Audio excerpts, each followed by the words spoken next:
Здравейте, хора! Това е част едно от приключението ми на село. Значи сега, като начало ще ви запозная с къта.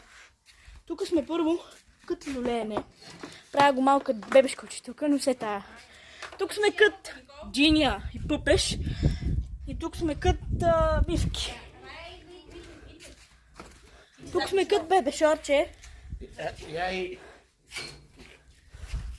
Чекай да добиваш. Бебенце. А тук сме кът майка. Тук седи кът майка. Тук е кът бабче. Там е кът дедо и бебе. Кой ти плаща така? Тук е кът телефонче, тук седи братовчетка ми, тук е кът обувки, тук е кът трамплинче. Тук е кът паркинг. Тук е кът пейки, тук има кът чай. А това е тук цялото кът двор. А тук е кът братовчетка. Тук това, чуете какво е? Това е кът задния двор, ама нямам време, чао!